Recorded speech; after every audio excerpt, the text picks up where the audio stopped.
ahorita no quisiera concentrarme en las medidas de mitigación porque creo que es un asunto que ha sido tratado con mucha literatura y creo que pensar de mediano y largo plazo es pensar en las soluciones de adaptación y particularmente sobre dos vertientes. La primera es qué pasa con las periferias urbanas y en qué sentido estas pueden servir como mecanismos, no como mecanismos en sentido utilitario del término de adaptación a cambio climático, sino la creación de sinergias entre ciudades y periferia urbana. Y a través de un establecimiento de una corresponsabilidad, que en este caso se trata de una corresponsabilidad del intercambio monetario entre habitantes de la ciudad y habitantes de la periferia de la Ciudad de México. Y por eso el tema que más nos ha llamado la atención ha sido el de valoración, para que pueda servir como el intercambio, este engranaje que permita esta doble, como lo veremos en un momento, doble dividendo.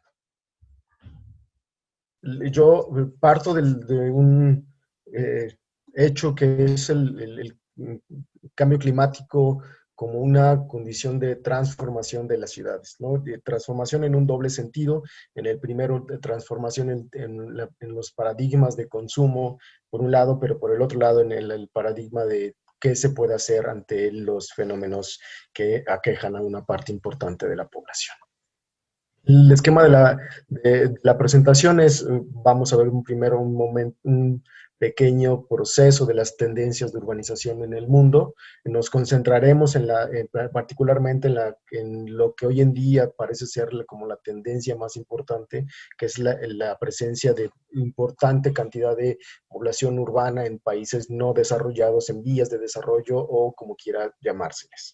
En segundo, vamos a ver también de refilón, porque creo que no es el tema central que me importa a mí, que es ciudades, urbanización y cambio climático, y ahí vamos a hacer una breve reflexión sobre los efectos de las ciudades sobre cambio climático, no con datos, sino solamente en términos muy generales, pero sobre todo cuáles son los efectos del mismo sobre las ciudades y las estrategias que estas deberían poner en operación, ¿no? Ya le vamos a caer a ciudades y cambio climático sobre algunas notas sobre adaptación. Y después nos vamos a ir a solo de conservación, adaptación al cambio climático, que es en realidad lo que más me importa de rescatar de esta presentación. Y vamos a cerrar una serie de consideraciones finales, ¿no? Quisiera comenzar con esta cita del IPCC sobre un breviario sobre aspectos que sean importantes para los tomadores de decisiones. En rojo y en azul y en verde están aquellas palabras que yo considero más importantes en términos de adaptación y ciudades. En primer lugar, la adaptación hay que verla como un sistema dinámico, no podemos verla como un sistema que es estático y que en un momento las medidas de adaptación van a ser las que se deben llevar a lo largo del tiempo. Creo que no es la visión que hoy tenemos. De hecho, la concepción misma de adaptación se ha transformado para de un sistema de adaptación, de unas medidas de adaptación a un pathways, lo que llaman unos caminos, ¿no? de transformación en el sentido de establecer estrategias de mediano y largo plazo que sean iterativas, que esta es la parte también interesante, importante, que no son una parte que tiene que ver con un solo componente, sino con la multiplicidad de componentes que establecen múltiples relaciones flexibles. En este sentido, no establecer un criterio de A a B, una evaluación intermedia que puede dar una evaluación que te diga qué estrategias funcionan y qué no, cuáles no lo hacen, ¿no? Entonces, en estas tres palabras está un gran componente de la parte filosófica y de la estrategia global en materia de adaptación para ciudades. Pero por el otro lado, y quizá la parte más importante para mí es que son dependientes del contexto. Es decir, no podemos tener un recetario único de estrategias que puedan funcionar para todas y cada una de las ciudades en el mundo. Cada una va a tener sus propias características que hacen que tengan que poner atención a un elemento u a otro, ¿no? Que en este caso creo que es relevante tener estas cuatro palabras como la parte fundamental de lo que van a ser las estrategias de adaptación en el mediano y largo plazo. ¿Cuáles son las tendencias que podemos hoy en día reconocer? En primer lugar, las ciudades son los artefactos más importantes de la humanidad. Y como artefactos, quiero decir todo aquello que ser humano y que ha sido una parte relevante del breaking point de la historia de la humanidad, ¿no? Ya puede ser desde las primeras ciudades, 1500, 2000 años antes de Cristo, o las ciudades como las conocemos hoy en día con su creciente complejidad, estos artefactos construidos por la humanidad van a ser un punto de referencia, ¿no? Pero no ha sido sino hasta el último siglo, siglo y medio, que las ciudades se han convertido en gran parte de la referencia de la historia humana, ¿no? En el sentido de la reflexión. ¿Por qué? Porque esto ha implicado, por un lado, para a la ciencia tratar de comprender qué es lo que sucede con el desarrollo urbano, no solamente al interior de las ciudades, sino sobre todo el de mediano y largo plazo que pueden tener en cierto tipo de estrategias, perdón, en cierto tipo de ecosistemas, ¿no? Pensemos, por ejemplo, que las primeras temáticas sobre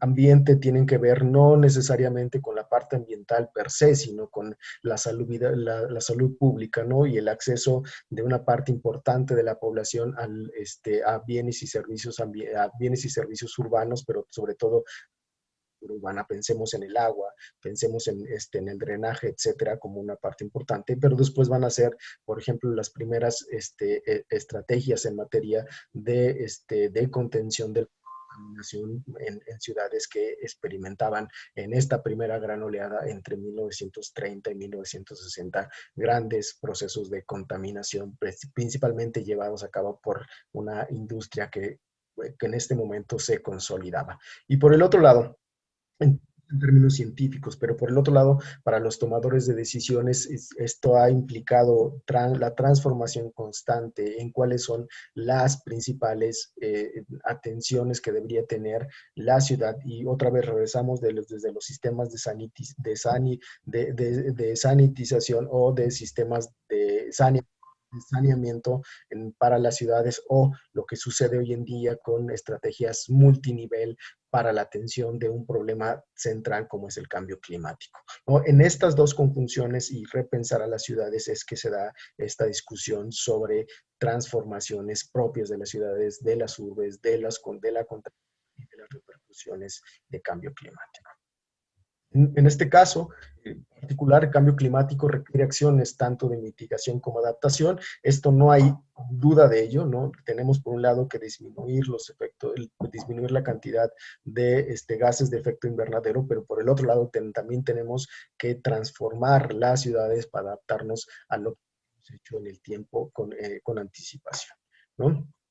Entonces, bien, hay que ver esta discusión en una discusión que es, desde mi punto de vista, la contemporánea, ¿no? Ya no solamente hablamos de mitigación en términos de reducción de los gases de efecto invernadero a través de la reducción de la movilidad, perdón, del gasto de energías basadas en energías fósiles, ¿no? ¿no? Ya no es únicamente el asunto. Estamos hoy en día en la discusión de cómo mitigar y adaptarnos a través de ecosistemas, ¿no? De una serie de transformaciones que van de la mano, por ejemplo, de la infraestructura verde, por poner un nombre, pero hasta el otro extremo de transformaciones basadas en ecosistemas que lo vamos a ver hacia el final, y en donde la parte central tiene que ver con qué estamos haciendo en términos de manejo ecosistémico.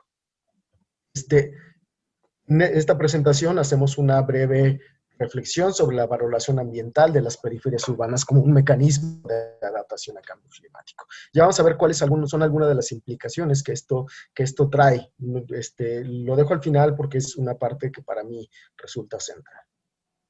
Esto es algunas tendencias del crecimiento de la población urbana y rural desde 1500 hasta el 2050 con proyecciones.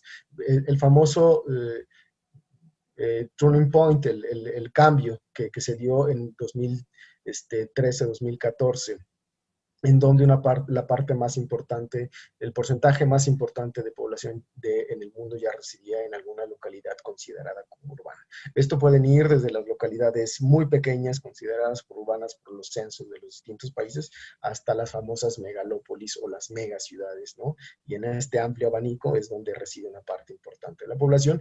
Y por último, el de declive que tiene en términos porcentuales la población rural.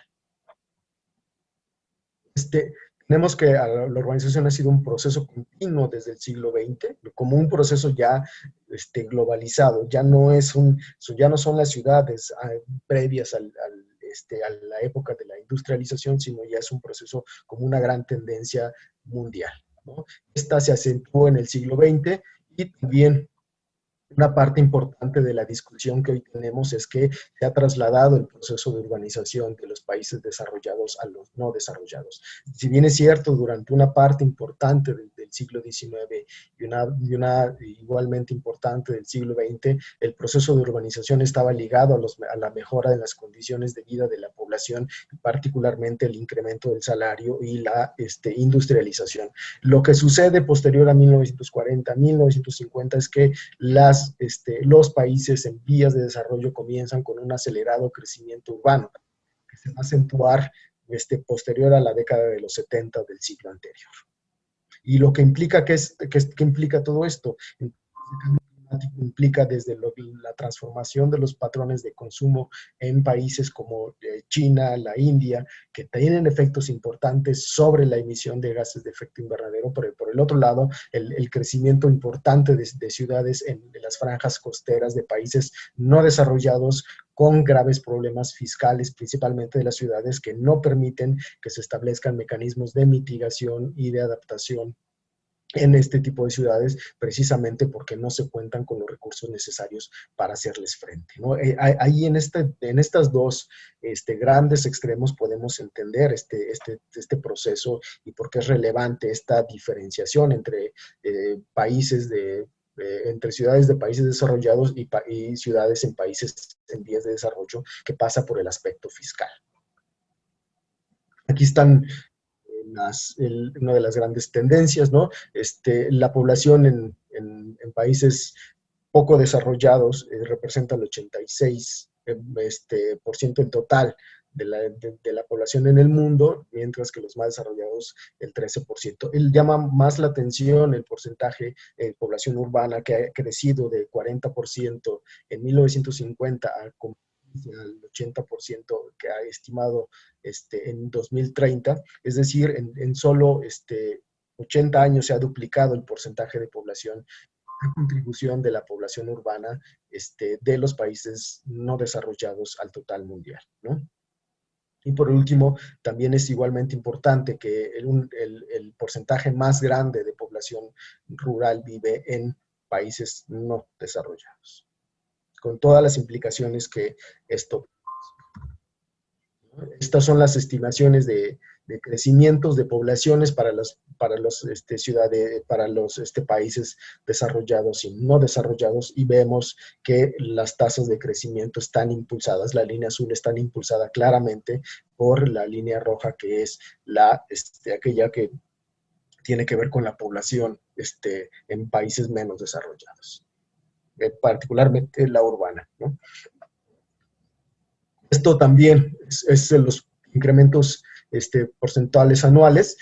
Aquí una cuestión que también es importante de destacar, ¿no? La propia tendencia de crecimiento de la población a nivel mundial se está haciendo menor, pero esto no implica que no tengamos un incremento en términos absolutos importante, ¿no?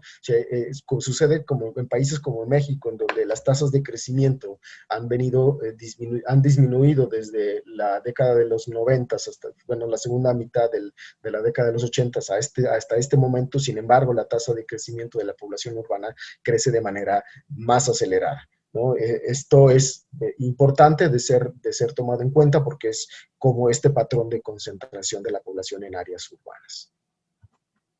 También es importante lo que decíamos hace unos momentos, ¿no? La importancia de dónde se están localizando o dónde se localizan los los asentamientos. Aquí solamente presento aquellos que los slums o los barrios más o segregados que pues, claramente se concentran en el sur global, ¿no? Es evidente que hay un mayor porcentaje de población de población en bajas condiciones de habitabilidad se concentran en esta parte. No quiere decir que en los países desarrollados no exista, ¿no? Aquí tenemos otro tipo de problemas, ¿no? Por ejemplo, en Norteamérica y en medida creciente en Europa, los homeless, la población homeless crece también de manera importante y principalmente en aquellas ciudades en donde el precio del suelo es realmente elevado y una parte muy pequeña de la población puede pagar esos usos de suelo o el precio de vivienda. ¿Qué pasa con urbanización y cambio climático? Este es un esquema sacado de un texto de ahí de 1965-66, donde ya se establecían los primeros intentos de analizar a las ciudades en términos de impactos ambientales afuera de la misma, ¿no? Se solía pensar a la ciudad como la contaminación dentro de la ciudad y para la ciudad, lo que hoy en día se concibe como una visión más compleja, pues ya sea desde la ecología urbana o desde la ecología más tradicional, más consolidada. Quiere decir que ya estamos en sistemas interrelacionados en donde podemos tener efectos, por ejemplo, de ingreso de bienes como la electricidad, el agua, que llegan de la periferia, se consumen en la ciudad y a partir de ella pueden suceder desde el desecho agua, de alimentos en forma de residuos sólidos o del consumo de bienes de consumo intermedio, valga la redundancia, y después su desecho, pero otra parte importante que se queda ecosistémicamente y que va a tener que ser absorbida, modificada o transformada en la propia ciudad. Esta es una visión que creo que es relevante de tomar en cuenta para entender y comprender posteriormente lo que intento plasmar con la importancia de las periferias urbanas. Tres aspectos importantes sobre la relación entre ciudades y cambio climático. En primer lugar, la contribución de las ciudades al cambio climático. Si bien no podemos hablar de una completa culpabilidad, si lo queremos ver de esa manera, de las ciudades a la transformación de los patrones climáticos y a la emisión de gases de efecto invernadero, sí es también relevante. Han sido de las que más han contribuido a este proceso. El otro lado, y quizá el más importante, y que hoy en día, desde mi punto de vista, el más importante en términos de la política pública y la discusión académica, que esos son los efectos del cambio climático, ¿no? No solamente en las ciudades, sino otra vez en aquellos grupos que se consideran más vulnerables y generalmente como sinónimo de pobreza, ¿no? En los grupos más pobres. Por último, las políticas, ¿no? Van a atravesar los dos puntos anteriores, las políticas ya sean locales, regionales, nacionales, internacionales y su interacción, ¿no? O sea, cómo hoy en día pues, tenemos una relación mucho más compleja en términos de qué hacer para ya sea disminuir los efectos, disminuir la contribución de las ciudades al cambio climático o en términos de paliar los efectos del mismo sobre las ciudades, ¿no?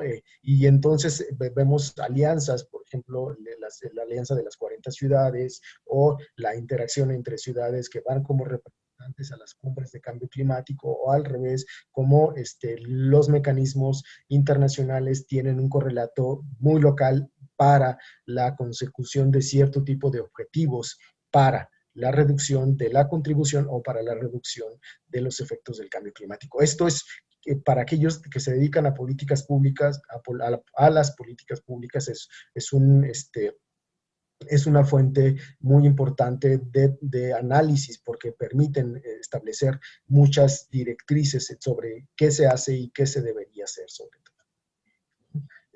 En términos de contribución, según el panel intergubernamental de cambio climático, las ciudades en el reporte según el panel gubernamental de cambio climático, en el reporte 2014 hablaban de que las ciudades contribuyen con alrededor del 70% de los gases de efecto invernadero, pero este es por dar solo un dato, ¿no? Hay muchos más que podrían ser destacados, ¿no?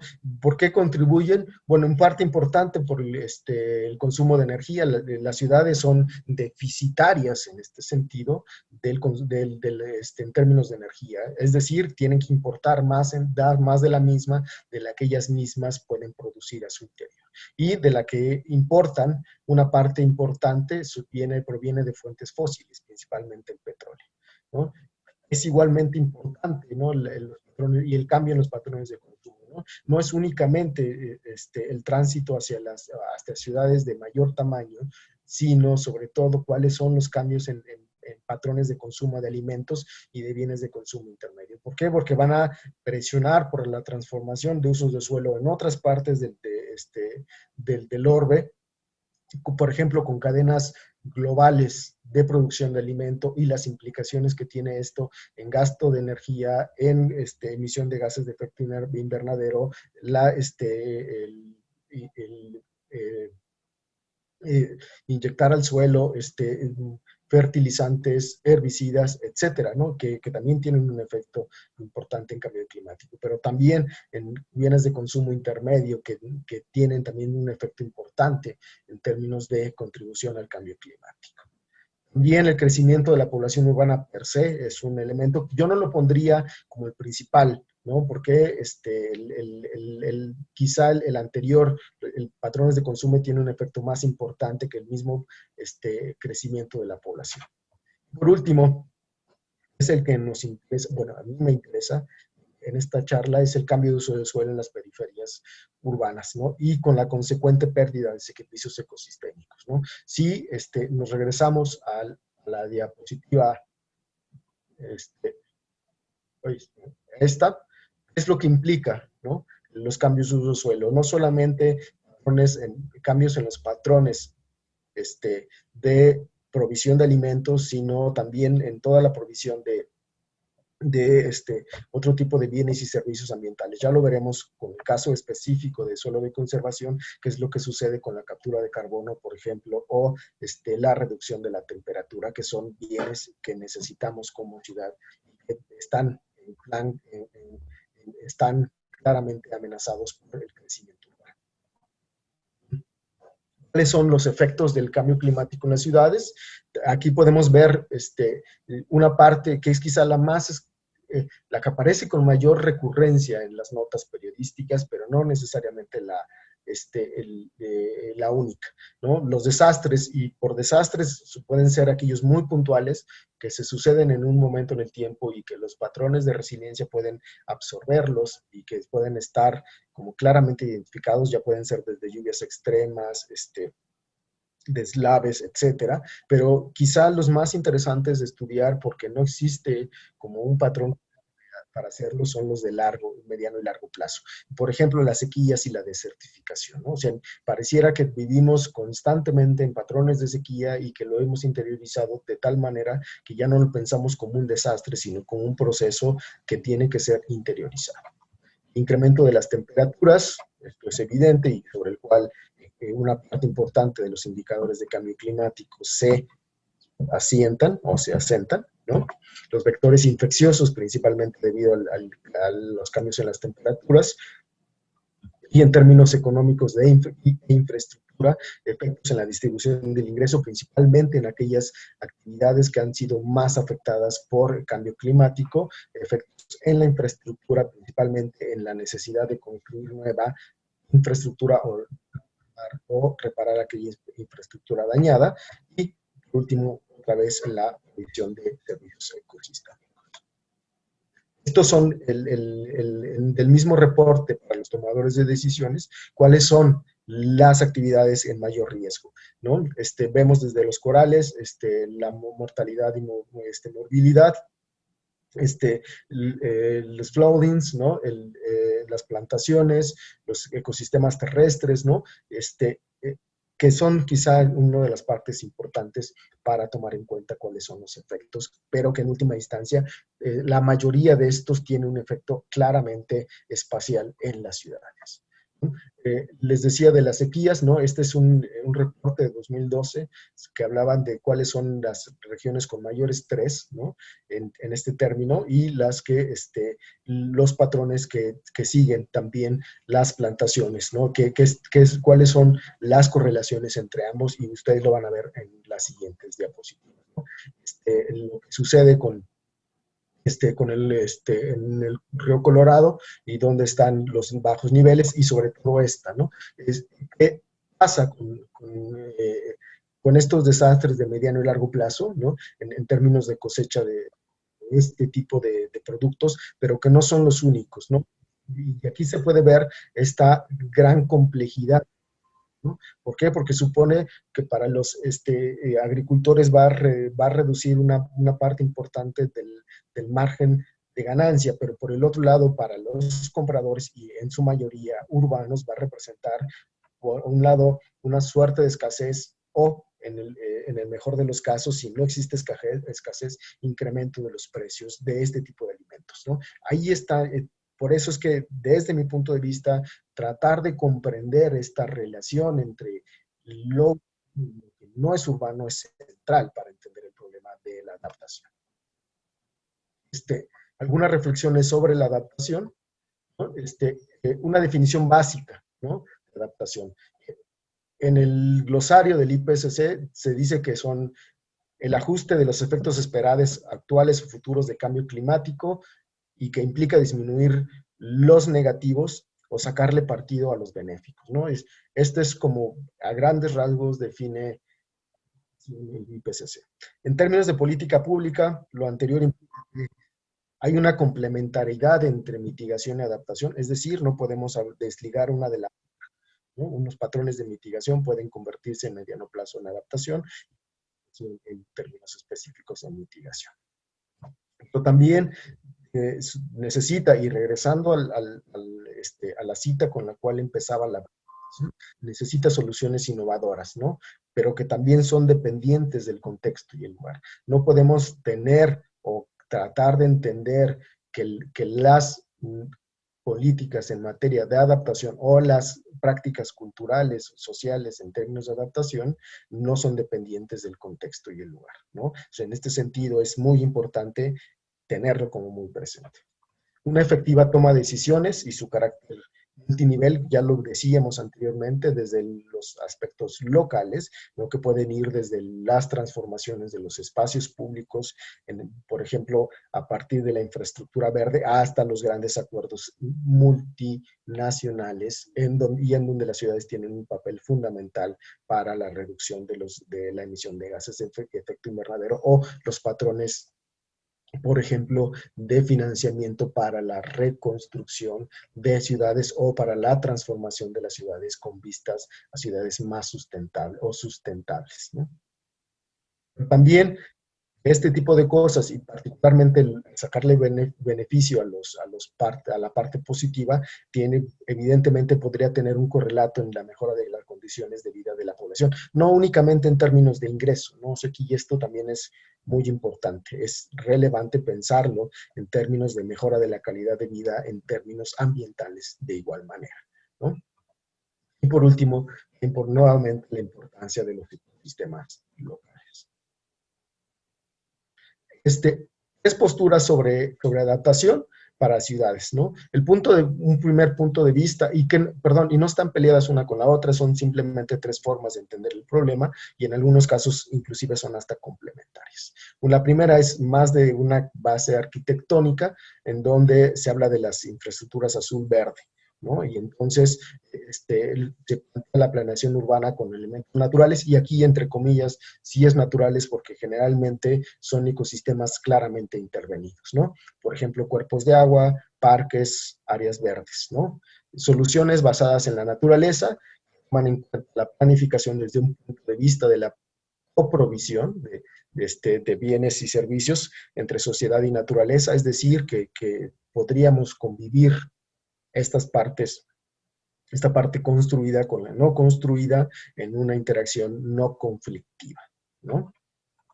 Por último, la adaptación basada en ecosistemas, en donde el uso de los ecosistemas y su manejo como una forma de reducción de la vulnerabilidad y adaptación al cambio climático, ¿no? Estos tres paradigmas parecieran que en su conjunto pueden dar elementos que pueden ir desde lo micro hasta lo regional en el caso de la adaptación basada en ecosistemas. Esto es una de las cosas que aparece reiteradamente en los informes de este tipo de cosas, de las cuales hablamos, ¿no? Una construcción de no conflictividad entre aspectos construidos y no construidos, en donde podamos tener un paisaje bonito ambientalmente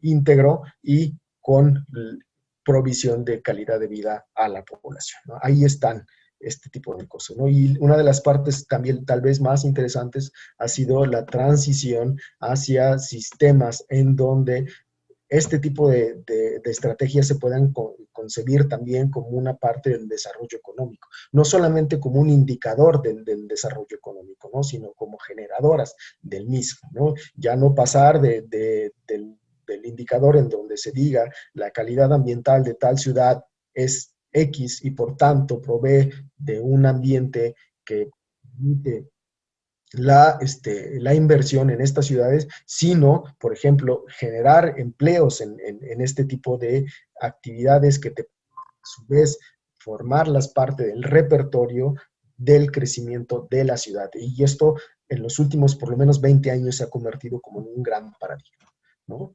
Esto es otra parte de las estrategias, ¿no? Estrategias de cointegración, aunque no necesariamente integración que esté supuesta en la eh, ocupación del mismo espacio, sino la ocupación en términos de crear cierto tipo de zonas amortiguadoras al interior de la ciudad que provean cierto tipo de bienes y servicios ambientales, ¿no?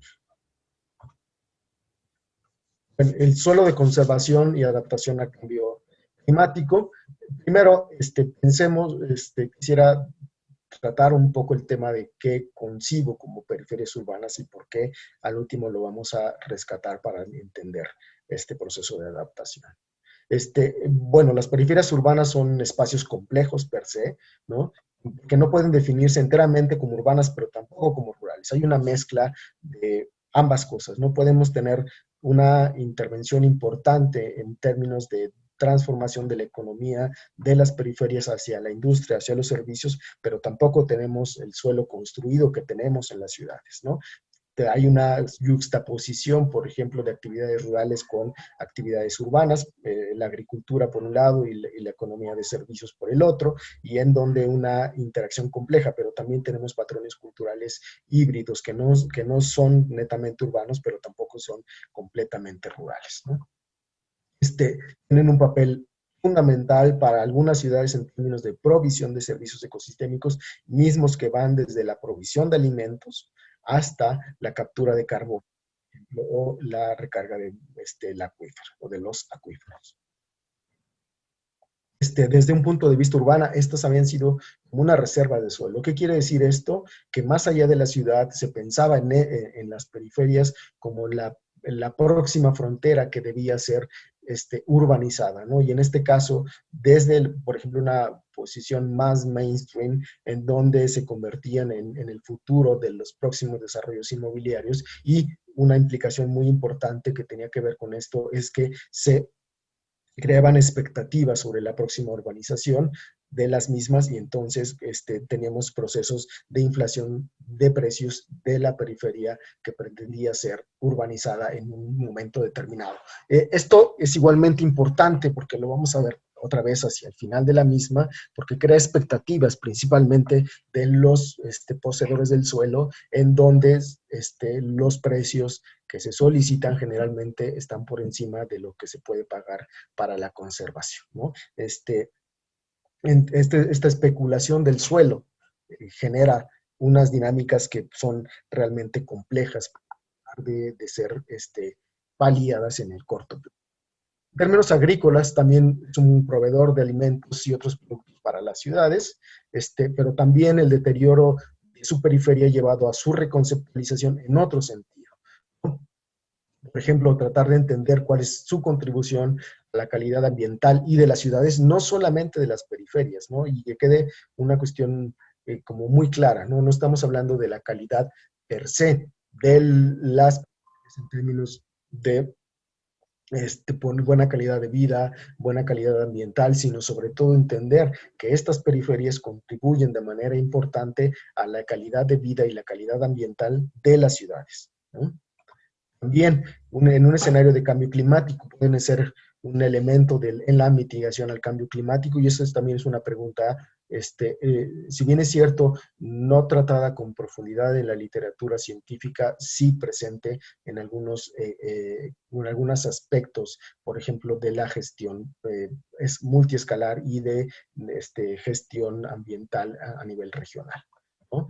Si esto puede ser así, ¿no? ¿Bajo qué mecanismos? Sobre estas dos preguntas es lo que trata lo que sigue de la presentación. Este es el mismo esquema, ¿no? Donde podemos tener desde las interacciones que existen entre la área urbana y la periferia urbana y las múltiples interacciones, ¿no? Podemos tener desde de la comida, la electricidad, perdón, la energía, pero también las ciudades como depositarias de los residuos sólidos urbanos o de la basura, y lo que yo quiera decir en términos de la huella urbana para las periferias de las ciudades, en términos también, si lo queremos ver en un aspecto más macro, en términos de CO2, óxido de nitrógeno, ozono, etcétera, que se construyen a partir de la interacción de estas dos, ¿no? También podemos tener una nueva visión de las periferias urbanas, tratando de entenderlas como una agricultura tradicional versus perdón, aquí una moderna, me equivoqué en el segundo adjetivo de la agricultura, y en donde una agricultura mucho más especializada, principalmente en ciudades muy grandes. La agricultura en las periferias se ha convertido en una agricultura principalmente que atiende a segmentos importantes de la población de clase media, ¿no? Y la importancia que tienen, por ejemplo, el consumo de productos orgánicos o de pocas millas, ¿no?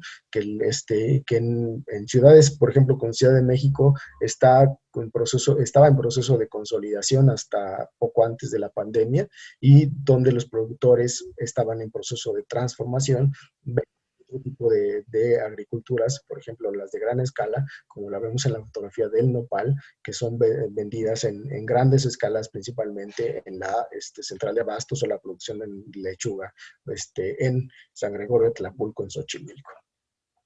También se han convertido en lugares de espacios de turismo, ¿no? Ya no es únicamente el turismo de larga distancia, sino un turismo de muy corta distancia, ¿no? Donde el acampar, por ejemplo, se convierte en una parte fundamental de este nuevo turismo. También son espacios importantes en términos industriales, ¿no? En esta parte de el crecimiento del suelo en la ciudad, el crecimiento del precio del suelo en la ciudad, que impulsa que la industria sea expulsada, valga la expresión, a la periferia de las ciudades. Y por último, recurrentemente, esta parte de provisión de servicios ambientales y ecosistémicos. Es el suelo de conservación de la Ciudad de México. En términos administrativos, representa el 59% del total del área de la Ciudad de México. Digo en términos administrativos porque tenemos procesos importantes de transformación del área, de esta área, y que estas estimaciones del 59% evidentemente no son reales, ¿no? El programa de ordenamiento ecológico territorial de 2000 habla de este porcentaje, y a 20 años evidentemente no es el más adecuado, ¿no? Más del 70% de la propiedad del suelo pertenece a grupos agrarios, ya sea comuneros o ejidatarios. Hay una parte muy pequeña que es perteneciente pequeños propietarios y otra que le pertenece al gobierno en sus tres niveles de gobierno. Y lo más importante, por ejemplo, de este mismo programa de ordenamiento territorial, que decía que en esta parte del país se concentra un 12% de la biodiversidad. ¿Cuál es la importancia de el suelo de conservación de la Ciudad de México? En primer lugar, es una fuente de recarga del acuífero, ¿no? Aproximadamente entre el 55 y el 65% del total del agua que se consume en la Ciudad de México proviene de sus propios mantos, y entonces la carga del acuífero es central. Entonces, esta parte, y principalmente el norponiente, es una zona que recarga de manera importante el acuífero, ¿no? Y es importantísimo mantenerlo en, y mejorar su ecosistema, en vista no en el 3, 4, 5 años, ¿no? Vista por lo menos en 50 años, ¿no? ¿Por qué? Porque lo que se recarga en este momento vamos a poder tomarlo dentro de 40 o 50 años si bien nos va. Pero también es importante en captura de carbono. Ahí hay distintos estudios que hablan de cuánto en términos prácticos captura principalmente bosque de Yamel, ¿no? En la parte sur de la Ciudad de México. También es un ¿no? Pensemos en las famosas islas de calor y qué es lo que sucede si no tenemos una parte.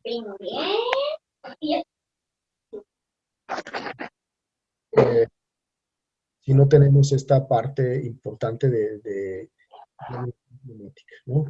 Ya lo decíamos, una diversidad importante, y también nos provee de servicios culturales, ¿no? Las fiestas patronales, por ejemplo, o algunas otras actividades, por ahora que se acerca el Día de Muertos, por ejemplo, Día de Muertos en una parte importante de la periferia sur-oriente de la ciudad, ¿no? ¿Cuáles son sus principales problemáticas? La más recurrente en la literatura son los procesos de urbanización, es decir, el sellamiento de suelo, la venta de lotes en la periferia de la ciudad, ¿no? También otros cambios de uso de suelo a actividades más rentables, y particularmente la agricultura y la ganadería de pequeña escala. También una pérdida de actividades culturales tradicionales, y por último la falta de incentivos para la provisión de servicios ecosistémicos. Aquí solamente como una nota que va a recorrer todo el proceso, es que los incentivos para la conservación, por ejemplo, en algunas partes del suelo de conservación, en términos de servicios ecosistémicos, llegan a entre 280 y 400 pesos por hectárea para la conservación, mientras el metro cuadrado más o menos en esas mismas zonas debe rondar entre 1,600, entre 1,200 y 2,000 pesos el metro cuadrado. Entonces, vean la disparidad que supone mantener la tierra para la conservación, lo que puede implicar en términos de ingreso la misma venta de ese mismo suelo, de ese mismo local. Aquí están más o menos condensadas, ¿no? Algunas de los aspectos más importantes de la provisión de servicios ecosistémicos por parte del suelo de conservación. Ya llegamos al punto de la valoración ambiental. En términos generales, esta puede ser considerada como asignar valores a bienes y servicios ambientales. No quise poner los monetarios, aunque se parte del hecho de que es asignar valores monetarios a bienes y servicios ambientales que no pueden ser transados de manera fácil en el mercado. Esto quiere decir que no podemos ponerle un precio en términos exactos a un árbol, pero sí podemos asignar el valor aproximado de la función de utilidad que tiene para una población en específico de una ciudad en este caso, ¿no? Existe un fuerte debate en torno a este tema. ¿Se puede o no? Este es el primero, ¿no? O sea, en términos de técnicas podemos tener una estimación de valor de un bien o servicio ambiental, y se puede hacer si esta reflexión es válida. Y la otra, más de carácter ético, es si se debe o no se debe, ¿no? Yo parto del supuesto, solamente es un supuesto, de que si se puede, es éticamente válido, ¿no? Vamos a ver al final por qué lo planteo de esa manera. Teóricamente hablando, la valoración de suelo de conservación, la valoración ambiental de suelo de conservación de la Ciudad de México podría, y esta es aquí la parte más importante, podría convertirse en un mecanismo de doble dividendo en términos de adaptación. ¿Por qué? Porque, en primer lugar, las y los compradores nos beneficiaríamos de la provisión de un bien esencial para adaptarnos al cambio climático. Por ejemplo, pensemos en la captura de carbono, pensemos en la reducción de las temperaturas, pensemos en la provisión de agua, ¿no? Pensemos en la conservación de la biodiversidad para una ciudad más resiliente en el mediano y largo plazo. Ahí estaría el primer elemento sobre el cual se podría construir esta valoración. Pero sobre todo, para las y los dueños obtener un recurso para conservar esas áreas que proveen servicios ecosistémicos necesarios para la ciudad y con ello dedicarlas a actividades que mitiguen y nos permitan adaptarnos al cambio climático, ¿no? Por ejemplo, que ya no haya transformación de uso de suelo, del agrícola, forestal, etcétera, a los usos urbanos, por ejemplo, aunque no sería el único, ¿no? Conservar la biodiversidad, etcétera, ¿no? Es el punto central. Aquí hay un asunto que no está completamente dibujado dentro de esta parte, que es el papel de un agente externo, ¿no? Aquí se parte del hecho de que existen oferta y demanda y que llegaríamos a un intercambio más o menos equitativo, ¿no? Aquí tenemos que pensar en cuál es el papel que se establecería para el papel del gobierno de la Ciudad de México y el gobierno federal en particular estos dos. Aunque muchas de las alcaldías que tienen una parte importante solo de conservación, también tienen estrategias, por ejemplo, Tlalpan o Xochimilco. También es importante hacer notar que este tipo de cosas no son necesariamente nuevas, ¿no? Por ejemplo, Nueva York tiene un convenio con una parte de la provisión de agua que viene de la parte norponiente de la ciudad, donde se paga una parte a los poseedores de suelo para que no cambien los usos de suelo. Es lo que nosotros hemos hecho, y con esto prácticamente tuvimos con 3 proyectos de investigación, 3 resultados diferentes para comprender cuál es la importancia del suelo de conservación, su valoración y en términos de manejo de mediano y largo plazo del suelo de conservación. El primero de ellos fue un proyecto donde intentábamos conocer la disposición a pagar de los habitantes del área urbana para la conservación de suelo de conservación. ¿Qué es lo que sucede?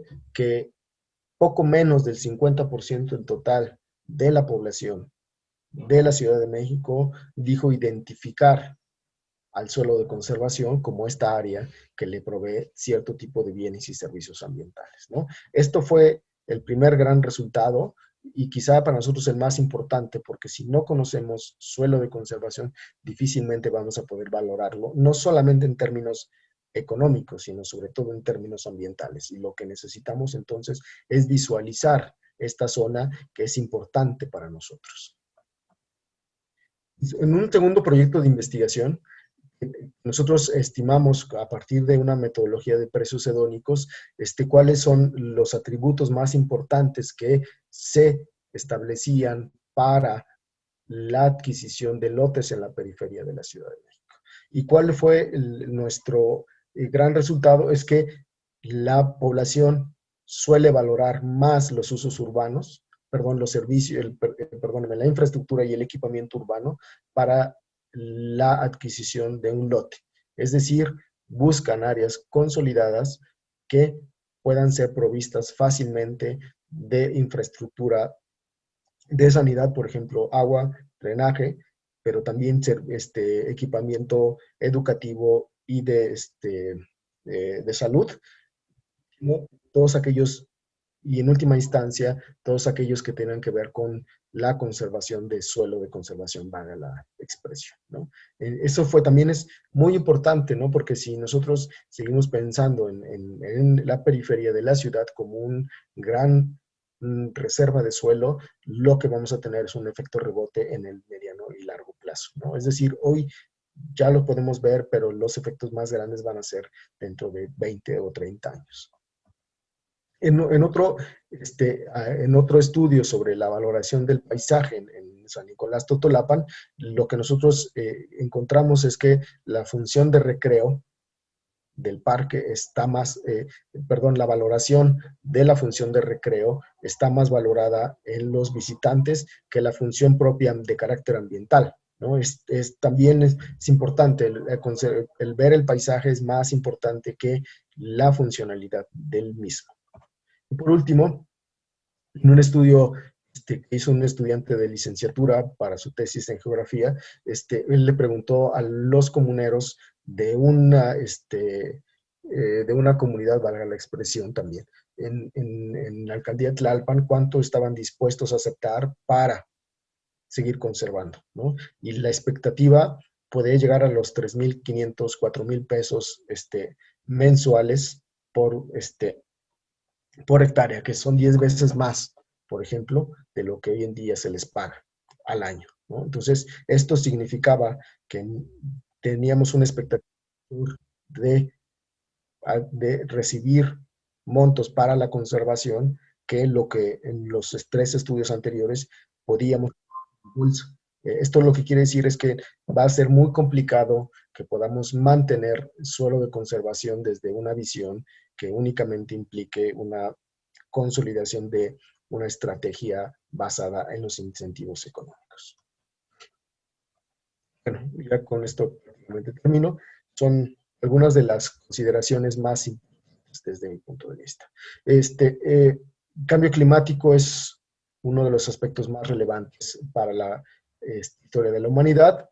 Las ciudades son, en primer lugar, las causantes, pero también son uno de los sistemas más eficientes para establecer acciones de plazo, que es muy importante porque el discurso hoy en día sobre ciudades y cambio climático, contabilizarlas, hacer las grandes solucionadoras del problema.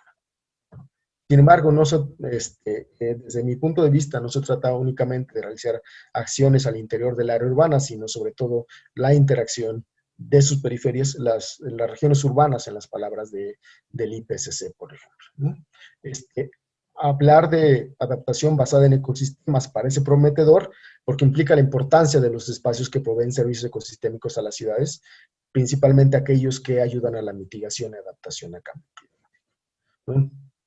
Desde esta presentación y desde nuestro trabajo, uno de los puntos críticos es la valoración de estos espacios, ¿no? Implica un reconocimiento por parte de los habitantes urbanos de la existencia de la periferia como proveedora de servicios ecosistémicos, algo que en este momento no tenemos, ¿no? También valoración de los servicios ambientales que permita contemplar recursos para la conservación, ¿no? Nosotros comenzamos los 3 proyectos de investigación pensando en que podríamos generar una bolsa alternativa de dinero para la conservación, lo que nos da 4 años después de estos proyectos es que va a ser muy complicado. ¿Por qué? Porque no tenemos la primera parte, la parte de establecimiento de una valoración por parte de los habitantes urbanos que nos permita contribuir a la conservación de los espacios que nos permiten mitigar y adaptarnos a cambio climático, mitigar algunos de los efectos de las ciudades sobre el cambio climático y en otro lado adaptarnos, ¿no? Pero entonces, lo que tendríamos que hacer con una valoración, no solamente en términos económicos, sino una valoración en el sentido más general del término, generar una cultura de preservación de las áreas que son esenciales para adaptar a las ciudades a cambio climático. Creo que eso es todo. Muchas gracias.